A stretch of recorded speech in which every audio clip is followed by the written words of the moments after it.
Bàសួស្តីបងប្អូនទាំងអស់គ្នាថ្ងៃនេះលោកគ្រូកែលម្ហាត់ម៉ាស៊ីនមួយបាទជូនបងប្អូនទាំងអស់គ្នានៅក្នុងលំហាត់ម៉ាស៊ីននេះគេថាម៉ាស៊ីនកាណូមួយដំណើរការចន្លោះសីតុណ្ហភាព600 Kelvin និង450 Kelvin គណនាទិន្នផលកម្ដៅរបស់ម៉ាស៊ីនគិតជាភាគរយបាទចឹងតើទិន្នផលកម្ដៅរបស់ម៉ាស៊ីនកាណូហ្នឹងស្មើនឹងប្រមាណភាគរយចឹងយើងដឹងហើយថាម៉ាស៊ីនកាណូវាជា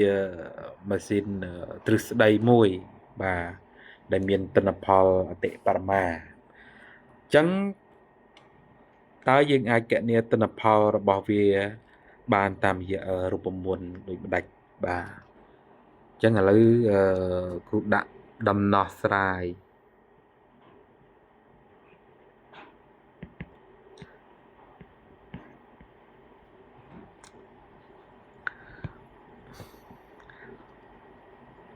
ចឹង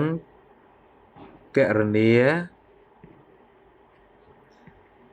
ទិន្នផលកម្ដៅ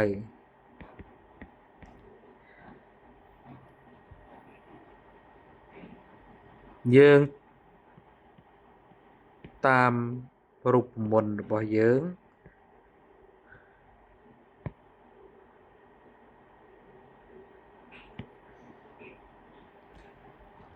អឺសេស្មើ1ដកតេសេនៅលើតេហាចឹងដោយបាទតេសេស្មើប៉ុន្មានហើយតេហាស្មើប៉ុន្មានចឹងបងប្អូនត្រូវដឹងថាក្នុងចំណោមសីតុណ្ហភាពពីរតើអាណាធំជាងបើយើងមើលទៅឃើញថា600 Kelvin ធំជាង450 Kelvin ណាអញ្ចឹងយើងអាចទាញបានថាអា600 Kelvin ហ្នឹងអាហ្នឹងគឺតេហាហើយអា450 Kelvin អាហ្នឹងគឺតេសេ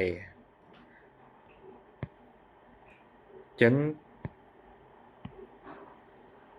តេសេរបស់យើងគឺ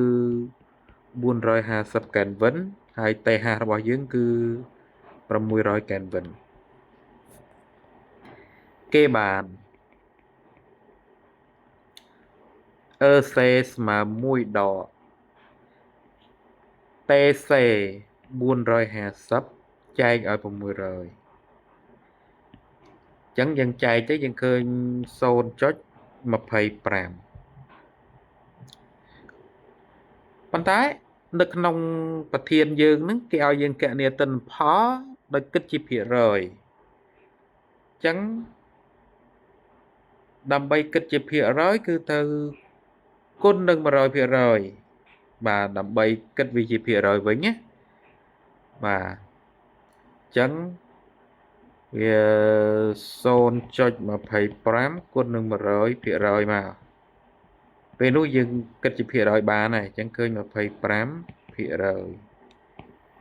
ដូចនេះទិន្នផល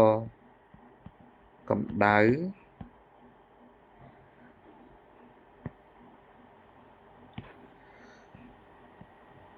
អឺសេស្មើនឹង25%ភាគរយ